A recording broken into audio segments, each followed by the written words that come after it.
So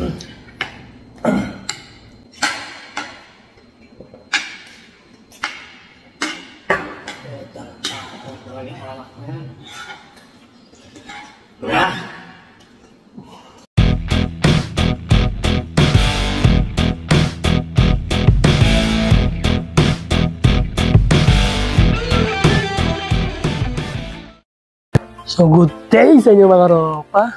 So January 1 na mga ropa. So kada January 1 mga ropa, nagkakala nga yung boss namin ng ulo ng baboy at pork. Wow. Sa kampay namin, inaalin nila yung mga ropa doon sa loob. Tuwad-tuwad sila doon, nagdadasal sila. Siguro may ritual sila o meron silang paniniwala. Basta kada January 1 mga ropa, ganyan lang ginagawa nila. Pero after nila ialayan mga ropa, binibigay nila sa amin yan, ulo ng baboy at yung cake na yun. Siyempre, pagka ganoon, may offline sisig na naman nangyayari mga ropa. O siya na mga ropa, no? Papakaluan na nga natin dito sa may pressure cooker.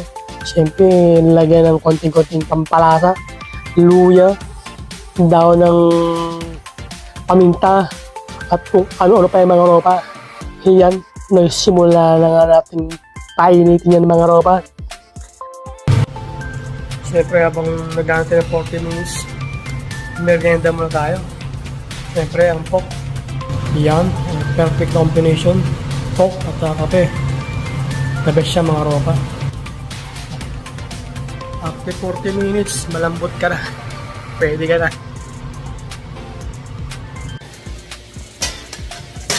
Yun, after ng pressure cooker mga ropa, iturbo naman natin para mas malutong, mas masarap kaysa i-deep fry mo siya mga ropa. Yan, at least pagka dyan mo siya niluto, yung mga manti-mantika niya parang hihiwalay, diba? Doon sa baba, para bawas mantika na rin mga ropa pagka yan i-chinap-chap na natin. So yan yung tansya-tansya na mga ropa. Kung sabihin nyo, pwede na sa inyo, hanguin mo na, nasa trip-trip lang niya mga ropa. Ano, tumutulo na mantika niya mga ropa. Sandali ka na lang, chop ka na, sisik ka na doon, pulutan ka na. Siyempre, ayan na nga ang sinasabi ko mga ropa. After na i-turbo yan, chop-chopin mo na ng maliliit. Siyempre ako ng sibuyas at saka sili. Yan ang tuwa ko. Siyempre after ko yan, tutulungan si pare siyempre. Yan ang pinakamahirap lang dyan sa paggawa ng sisig mga ropa, yung maghiwa-hiwa ng maliliit. Yan. Yan ang sikreto eh. Sikreto pero hindi na secret. So yun nga mga ropa. Kada January 1, meron kami laging offline sisig niya kasi yan, libre na yan mga ropa. Hindi ka nabibili ng ulo ng baboy. Instant. Makukuha mo na agad. After i-alay ng amo namin doon sa company. Tutuwad-tuwad pa yun ng mga ropa. Kung sino inaalaya nila doon, baka yung mga bad spirit doon. Kung sino man mamahay doon. After doon sa kalay i-alay, kami naman kakain. Diba? Pulutan na sigurado ang tima ng mga ropa. Sangka pa. Diba? Pero yan mga ropa, kasi din namin ginagawa yung paggawa ng sisig. Kasi nga, alam mo naman, hindi naman talaga healthy ang pagkain ng sisig mga ropa kasi nga di mamantika pa. Pero minsan diba? Minsan naman, alam natin medyo masama sa mga katulad may mga high blood dyan o mataas ang cholesterol. Siyempre, daan-daan na sa pagkain ng sisig. Kaya ako naman once a year lang kami kumakain yan mga ropa. Pag libre lang talaga. Kasi ang mahal din ng ulo ng baboy dito ha. Mahal ba? Ewan, hindi ko alam mga ropa kasi hindi pa namin nasubukang bumili talaga ng ulo ng baboy sa Korea. Kasi nga mula dumating kami rito mga ropa, libre na yan. Basta January 1, antayin mo lang. Hindi ba? Kaya pag ganyan mga ropa, sigurado wala nang alisin sa bahay. Talaga aantayin namin yan matapos yung pagtutuwad-tuwad ng amo namin doon sa company. At may libre pa nga yung alak mga ropa. So kanina nga lang yung mga ropa, yung alak makuli. Yung natawag naman dito yung parang rice wine mga ropa, yun yung makuli patawagin dito. Yun naman yung binubuhos doon. Tulog ng company sa mga tawag doon. Gate ng building ng company namin mga ropa, yung binubuhos yung alak na yun. Mga pinahiin mo sa mga bad spirit ng mga ropa. Nakakatawa mga ropa yung mga espiritu ng mga ropa, mga lasing din yung mga malamang. So yan ang mga ropa, na-chop-chop na. After may chop-chop mga ropa, lulutuin natin naman dyan. Hindi pala ako si pare. Si pare pala expert dyan. Yan no. Siyempre. Yan. Lagyan ng itlog. Pampasarap. Yan nga pala mga ropa, mayroon ng halong utak ng baboy yan mga ropa. Kasi yun napapalapot eh. Kung wala ka ng mayonnaise, yun na. Utak ng baboy yung ilagay mo para medyo lumapot-lapot yung sisig mo. So bago ka sa channel ko mga ropa, baka naman makahinsin isang subscribe. Pa-like na rin ng video. Siyempre pa-push na rin ng bell button para ma-notify kayo sa mga bagong video ilalabas ng ropa nyo. So yan, salamat. Ayun ang mga ropa, hinalo-halo na nga ni pare. Para talaga maglawang itlog. Sisig. That's it.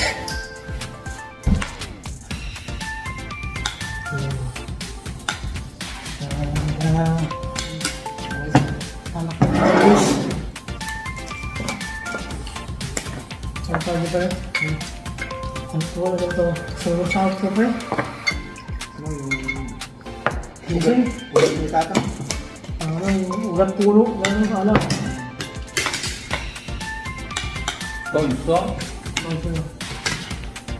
Tama na. Kaya gano'n?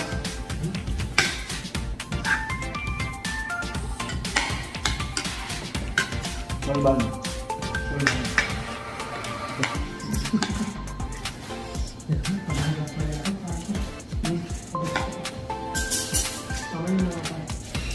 Hindi ba yung isang balak? At nagkamay na nga dyan ang ropa nyo.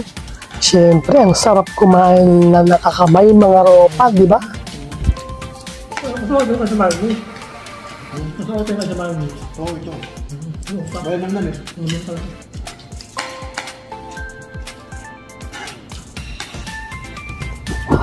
Ayan o. Wala na ini kayo mga ropa. Napasubot, mga gutom na talaga kami dyan mga ropa. Anong oras pa namin yan dahil mga ropa? Siguro mga alas 6. Alas 8 na yata yung mga ropa nung kumain kami.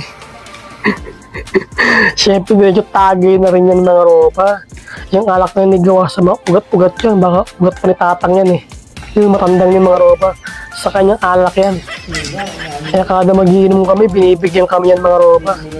Yan o kita, ang tapang yan mga ropa. Pag gumuguhit talaga sa lamunan niya at sa dibdib. Pag isang shot mo lang eh, talaga naman ramdam mo yan. Kaya kalakalahat na kami mga ropa. Tingnan mo reaction ka dyan mga ropa. Tingnan nyo reaction niya pag inom mo. Pag masdan nyo, ang mukha ng loko-loko yung ropa. Kung subukan, masisira ang buhay mo.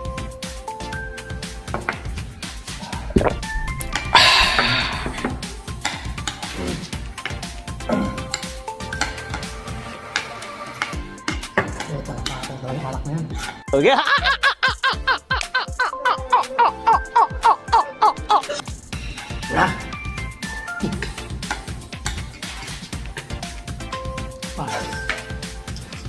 Bumugo si dibdib eh. Okay. Ano tayo naman? Ano naman yun? At nabitin pa nga sa kain ng ropa nyo at sumandok pa. Siyempre, hindi pa talagang sisid.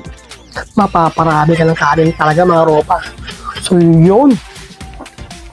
Hanggang dito nga lang ang video natin mga ropa. So sa mga bago nga lang upload ng video, baka naman makain subscribe sa inyo mga ropa.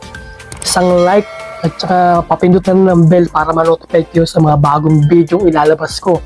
Siyempre shoutout tayo sa pamilya natin sa Pinas. Natin mga mag-iina, kapatid, magulang, sa mga tropa natin walang sawan nagla-like at nag-share ng mga video natin. Siyempre sa mga kapwa OFW natin na nagtatrabaho sa iba't ibang sulok ng mundo. Shoutout sa inyo mga ropa.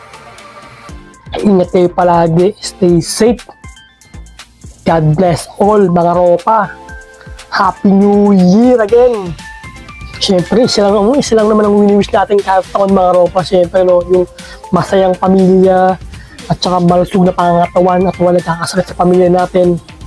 At syempre yung financially okay lahat tayo mga ropa.